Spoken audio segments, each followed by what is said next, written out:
still wuxuu taagan yahay maya anigu waxaan u qartay dambiga si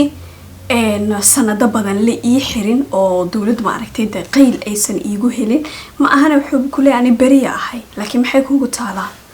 waa ku awlaad la'aan waa ku naag la'aan waa ku asxaab la'aan waa ku family la'aan waa ku shaqo la'aan ila oo qasaaradaas oo dhan hana gelin war bal kaale ila yaaba walaalaba qaaliga oo walaashin hodane jalka diga daawanaysa oo jalkan adiga barateen hadda nagu cusubtahay daawad soo dhow gacmo furan subscribe nagu dhiirigelin videogana like fara badan iska saar free mahano saar like siin share garay family asxaabteena la wadaaga saa u jeedaan 190,000 ayaan maraynaa maasha Allah tabaarakallah waxa dhiman ayaa iska yar soo haddaad rabtiin inaan insha Allah 15 bishan inta la gaarin ba gaarno 200k please waxa ka codsanay inaad share gareyso subscribe hadaadan because 37% dadka i daawado subscribe masay so I don't know please saara subscribe and share garey like na saara wixii taliye tusaale mise su'aalaha qabtina qaybta comment ku reeb daawade waana kaaga soo jawaabi doonaa let's go maanta waxaan joognaa America warban soo dhaweeya waxaan joognaa gobolka Texas la yiraahdo magaalo la yiraahdo Portland so haday dad magaaladaas special iga daawadaan jaaliyal way salaam okay qisadan waxay dhacday 2005 ayay dhacday waxay ku socotaa qisadani gabar magaceeda la yiraahdo Rwanda Coast gabadha maskiin waa calooshay hursaruun haantii Rwanda Coast sawirkeeda oo jeeda waxay dhalatay 1985 markay taariikhdu ahayd Rwanda Coast waxay ahayd gabadh magaalada Texas isla magaaladaas Portland ayay ku dhalatay ayna ku soo barbaartay waxay ahayd ay ka shaqeynaysaa shaqadeedu modeling yani modelka dhar xayeysi ahayd sida la sheegayo qof iska afgaaban oo degan oo ma aragtay active oo nolosha jecel ay ahayd okay Rwanda hooyadeed iyo aabaheed way kala tageen hooyadeed ayaa soo korsatay soo barbaarisay oo de soo weynaysay oo ila noolad wax walaal kale lama aysan dhalanin Rwanda iyo hooyadeed maalmaha kamid ayaa waxay qol kira ayay rabeen oo ay degaan kareystaan waxay ka fiiriyeen app la yiraahdo kule reer America ayaa appkaas garanaya Craigslist ayaa la yiraahdaa baa la yiri alaabaha celiska dharka kabaha electroniga guriye kiraha yani qof haduu rabo inuu qolka iska kireeyo haduu rabo inuu guri kireeyo hada ingiriiska kale anaga meel saas oo kale jira Gumtree ayaa la yiraahdaa guri ayaa rabaa 2 qol 3 qol 1 qol adigu wixii aad u baahan tahay markaas ayaad ka raadinaysaa wax lagu gadina malahan kulay saas camala u fahmay Craigslist ayaa la reer America inoo soo faafaahay appkaasi haduu ilaa hadda sii joogto 2015 sano laga joogaa okay kadib hooyadii oo de gabadhan dhashay oo qisada ay ku socotay Rwanda ayaa waxay ka raadisay appkaasi qol kira ah kadib qolkii kira ay heshay qolkaasna waxa kireynay nin magaciisa la yiraahdo Steven ayaa kireynay Steven marka wuxuu jiray 30 jir ayuu ahay waqti xaadirkaas wuxuu ahaa nin divorce oo yani naagtiisii ay kala tageen ayuu ahaa kadib wax awlaada naagtiisa hore uma aysan dhalin oo way ka iyada ka tagto ka orado nafsadeeda la carartay marka wuxuu deganaa 2 qol ay isaga naagtiisu deganaayeen marka wuxuu u kireynayay dabcan sidoo gadaalka sheegi doono waxa u kireynayay uu yiri in aan yani masaaruufta aan cover gareeyo almuhim qolkii ayay Rwanda iyo hooyadeed ay isla deganaayeen Steven dabcan qolkiisa kala normalka ayuu deganaa kadib marka waxa dhacday in ay gabadhii Steven iyo Rwanda ay sameeyaan xariir oo jacayl kadib waxa u timid labadii yani hooyadii gabadheedii oo gabadha qisada ku socotay hooyadeed waxa u timid gabar ay cousin camal ay yihiin oo yani walaalo camal yihiin isla koreen aad camal saa u fahmay qisada okay kadib gabadhaasna waxa ku tiri halkan qol ayaa idin la degaa kadib adu family maadaama yihiin way isla wada deganaayeen ninkani marka gabadhan yar markaas 2005kii waxay jirtay 15 jir ay ahayd Rwandadana markaas de adu ilaa 20 jir ay ahayd kadib ninkan marka Steven gabadhan modelka qisada ku socoto iyo walaasheedan oo dhinaca hooye ay family ka yihiin ayuu la wada socdo xiriir la bilaabo ay faanta umaleyna markii uu ka shifmayna tan weyn ayuu asagu jeclaa tan yarta ma og wuxuu ka qabanayo ka rabay almuhim tii weyneed wuxuu ku yiri yani waa la isku kaay diraya gabadh ayada waxyaabaas ila imaatay anna waa buriye laakiin wax ka jiro malahan tan weynina qof wax jeclay ahayd oo xiriirkii ay la sii wadatay kadib gurigiiba labadii qol ay deganaayeen oo qolkii ninku deganaayo qolkii kareysteen labadii qolba waxay uga guureen hooyadii iyo walaashii oo dhinaca hooye family ka ay gabadha adu habar wadaag camal ay ahaayeen Steven iyo Rwanda waxay go'aamiyeen inay guri kale iska degaan ayaga as a boyfriend iyo girlfriend ahaan ay isla deganaayeen halkaas muddo la isla wada deganaa maxaan ku dhiilahay guri kale isa deganaayeen hal sano kadibna hal gabar yar oo baby gabar ayay u dhashay ayagoo isguursanaya yani gurigii hooyadii iyo walaashadii uga soo tagtay bilawgiiba la kireystay deeday ninka ka kireysteen markay girlfriend iyo boyfriend isla noqdeen oo free malaha ay dareemi way ka guureen guri kale ayagu kireysteen ninka gurigu marka aabihi ayuu ka dhaxlay ahayd almuhim guri kale iska degeen hal gabar ayay u dhashay Rwanda ninkii Steve ahaa gabadhaas babyga ay u dhashayna wuxuu ku dhashay iyagu isguursanin waa faanta umaleyna okay sida la sheegay gabadh waxay ahayd gabadhooda jecleed oo babydeeda way jecleed gabadh wanaagsan ninkeeda jecel adu wanaagsan ay ahayd kadib way ka soo guureen Texas dhan waxay u soo guuleen gobol la yiraahdo Oregon I hope ina magaca sax u dhahayo ay u guureen magaaladaas waxay caan ku tahay sida la sheegayo geedaha greenka webiyo waxay adu dadka tabiicada jecel oo geedaha iyo adu waxyaaba naturalka jecelaya meelahaas dagaal yiraahdo soo labadooduba waxay jeclaayeen geedahaas iyo buurahaas iyo webiyadaas waxyaabahaas ay ka dambeeyaan sidii ay magaaladii ugu guureen 2009 marka ayaa waxay jeclaysteen inay isguursadaan haba isguursadaan ma xume adu 2009 marka gabadhoodu waxay jirtay ahayd 6 bilood ayay ahayd guurka ayagoo isku diyaarinay oo faraantiyaashii soo gadeen oo hoolkii soo qabsadeen arooskii oo dadkii loo digo dhaway 2 bil 3 bil kadib arooskii naweeyaan oo dadkii la invite gareeyay ayaa tabcan waxa dhacday gabadhaani marka way isku kici jireen way isdagaali jireen mar walba isdagaali jireen reason isku dagaalayeen ma la ogaan karo tabcan nin iyo naagtiis waaye kadib gabadhaani waxay daris ahaayeen oo guriga ay soo degeen magaalo gobolka Oregon dariskeeda waxay ahayd gabadh la yiraahdo magaceeda Jessica iyo gabadhaanina maadaama magaalada ay qariib ku tahay oo hooyadeed iyo walaasheed ka soo fagtay gabadhaani marka ku sir qarsanaysa ee ay jirtay tabcan arooskeenu u dhow yahay laakiin ninkayga waa isku kacsanahay 99ka yani madaxa isku lijina waa isdagaal way u qaylina maxay adu way u caban jirtay kadib waxa dhacday marka gabadhani markay gabadheedii koowaad ay ku curatay Rwanda qasada ku socoto waxa dhacday marka inay cayisho umushii ku cayisheen umush markay tahay hilibana fuula laakiin gabadheeda kartideeda iska gareeta almuhim hilibkii fuulay kadib way awoodi weyday marka inay shaqadeedii ku laabato Rwanda oo gabadha qasadan ku socoto kadib waxa dhacday marka iyadii ninkeedu waxay ku heshiin inuu gym ay isa soo qorto at the same time hadana maadaama magaaladu tahay magaalo geedo badan iyo waxyaabahaas leh inay exercise ku sameysay orodooma aragtay adi weight-ka iska ridusay shaqadeedii ugu laabato modelka ahayd kadib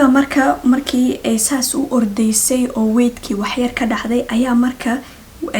2009 bishii 3 ayaa ninkeedu wuxuu ku yiri soo bax maanta magaalada idin soo sheegay kulli reer America ayaga wax badan naga faahfaahin doono commentiga noogu soo sheeg magaalada yani faahfaahin naga sii kan isaan ku maqlay hadda geedo badan iyo buuro iyo waxay leedahay adu buuraha dhaadheer oo la koro webiyaal waxyaabo saasay leedahay marka wuxuu ku yiri soo bax maanta waxaan tageynaa meelahaas webiga iyo buurahaas ayaan tageynaa adigana at the same time exercise ku noqoto waa ordayna adi hawo gadis okay طبعا هي كتري baby da yani wada baby da gabadhii dariska ahayd saaxiibadeed ay Jessica ay uga tagtay طبعا markay gabadheedii u geysay kadib dan dumar waa afka jubiyad la isku siiyay waa la yara sheekaysta ka wada markaas ay ku tiri Rwanda gabadha qasadan ku socota ay ku tiri niyo maanta waa ka walwalsanahay ninkeyga sababtoo ah ay ku tiri yani maanta wuu i wadooya ma faraanti ii gelin doona oo yani dhihi doona i guurso inkastoo de arooskeedii soo dhow yahay oo dee hoolkiina aan qabsanay ma dee adu romantic waa aragtay waxaan iska jeclay in la jilba joogsado xaajiyo la dhaho saas muu ii samayn doonaa mise wuu i dili doonaa ayadoo qoslaysa i tiri bay tiri kadib almuhim ya waan daahay gabadheer ii qabo adu dhowr saac kadib waa kula joognaa waa soo laabanayna ayay igu tiri bay tiri sidii ayay ku baxeen kadib waxaa lagu warqaatay ninkii Steven oo ambulance-ka wacaya oo leh xaaskayga waa dhimatay please na soo gaara طبعا sida marar badan aan idin sheegay ambulance-ku waxay ku dadaalaan inay qofka uu telefoonku call-ku uusan ka jarmin uu qofku telefoonka dhigin waxa la leeyahay may dhimatay dhinacay u jeedaa adu su'aalay weydiiso qofku qadka ugu jiro طبعا waxa dhacday marka waliba especially meeshay tageen waxa la yiraahdaa Eagle Creek meel la yiraahdo waaye in Oregon isla Oregon tas ama magaaladaas Oregon ama gobolkaas Oregon Eagle Creek meel la yiraahdo waa especially waxay tageen okay طبعا ambulance-ka imaaday police wada ordaya imaadeen markaas hadii lagu yiri aaway naagtaadi marka wuxuu yiri waxay ka dhacday hada waqana ani yani waxa weeyaan buurta geeskeeda jid yar weeyaan marka dhinacan waa buur waa laami dad maraan iyo haadaan waa haadaan meel laga duulayo aday markaas lagu yiri halkaas ka dhacday buu yiri markaas lagu yiri inta ma ku jirta ha oo yani meesha ka dhacday ha meesha marka way ka dhacday uu dhahayo waxay u jirtaa dhulka yani haadaan waa meel bohol amal waaye 150 kilomitir ayay hoos u dheertay meeshu yani qofkaasi waa dhimtay yani waa ku daay waa moogtaa markaas lagu yiri ma ka daba tagin ma ahday yani mi story ma laga wado markaas yiri maya meel buu u tilmaamay meeshaas ka daadagay buu yiri waa soo wareegtay waa u tagay buu yiri waxa soo arkay meedkeeda waxa isku dayay buu yani inaan wadnaha saan dhaho oo gidgidiyo biyo ku shushubo way meesha biyo ayaa maray webi biyo ku shushubay buu yiri markii ii dhaqaaq weeday ayaa waxaan dareemay buu yiri jarays adu shoogi jaraysa dareemay kadib dhaxanaan dareemay xabadkeeda ayaan ku seexday يعني حبتكيدان ku saxu ka wada garabkeeda yani gabadhu saan u jiftaa mugtahay inta garabka ayaan madaxa saartay waan seexday buu yiri 2 saac markii ka soo wareegtay weeyaan waxaan yani aan soo indhaha soo furay hadana markiiba waa idin soo wacay hoos marka meesha meedku yaala buu yiri telefoonku satellite yani call-ku iima qabsanayo shabakada marka kor aan soo koray buu meeshii bilaaw gabadhu ka soo dhacda imaaday sidaas ayaan idin soo wacay طبعا meeshii aan dhaay kaalina tus police-ki iyo ambulance-ki waana la fiiriyay gabadhu marka waaba naf baxday heed already waaba qawoway jidhkeedu kulay dadka qaar way garay meedku markuu saacada ka soo wareeyo wuu qawowaa qofka jidhkiisu maalintan maalin qeyrad Allah ka dhigo طبعا meedkii la soo qaaday hooyadeed yaa loo sheegay iyo gabadhii saaxiibta isla markiiba waxay iska soo jirtay ninkan asaadili gabadha yani عيد أسادلي ما هني إن نينكاني قبلاني ماشاني إسكيدا وجمع دي كرتو أوكي طبعا نينكا واحد دليل اللي جمع هايو إن كاميرا ماشو كم دجنا سوي لو مرة مئسلين وقت حاضر كاسي أوكي مركز ده طبعا وا انترفيو على جيلنا حلويري هاو أيضا ميد هتجرب كده وصي حتى سيهور دقوق دواب أكتر إني قف كان ميد تاي نفط ويدي markaas uu ma waa dhaxmooday dhaxan xoog ay qabatay hurdo meel ay ka timid aanan ogeyn ayaan isku arkay kadib waa seexday weeyay yani hurdo ila tagtay waxaan xogkas u yeelay ma ahan okay kadib marka waxa dhacday telefoonku uu shaqeyn way tabcan family-geedu waxay dhaheen asaasoo tuuray saaxiibteedu waxay dhaheen asaasoo tuuray ninkii police-ka طبعا si walba wareysi looga qaado hal mid oo waa lagu waayay point ninkan lagu qabto طبعا file-kii sidii ayaa waxa ku noqday open file furan ayuu ku noqday 2 week kadib ayaa ninkani Steven wuxuu waxay kuwa life insurance-ka wuxuuna ku wargeliyay in xaaskiisu ay dhimatay oo u baahan yahay lacagta life insurance-ka markaas ay ku yiraahdeen naagtaada ma dhimatay okay no ima oo lacagtaada soo doono طبعا kuwi life insurance-ka isla markiiba police-ka u waceen waxa lagu yiri saas oo la socda ninkani xaaskiisu ku dhawaad 2 week ay mootan tahay soo asaga noo wargeliyay marka lacagta oo insurance-ka ayuu rabaa lacagta insurance-ku meeqa waay marka $1 million waay $1 million okay طبعا بوليسك waa soo laalaadiyeen haddana waxaa lagu soo celiyay interview markaas lagu yiri yani maxaa keenay inay xaaskaagu waaba dhowr iyo 20 jirbe oo danaag weyn maba ahane yani how ay life insurance u gashay maxaa kalifay markaas uu yiri maya naagteedu mar walba oo gabadha Rwanda oo dhimanayso meesha laga tuuray wuxuu yiri xaaskaygu mar walba waxay dhigi jirtay waxaan u maleynaa fiiriyaan oo yani dadku u muda inay doqmo yihiin wuxuu yiri xaaskaygu mar walba waxay dhigi jirtay waxaan dareensanahay misaba aan moodaya inaan 25 jir anigu dhaafin aan dhiman doono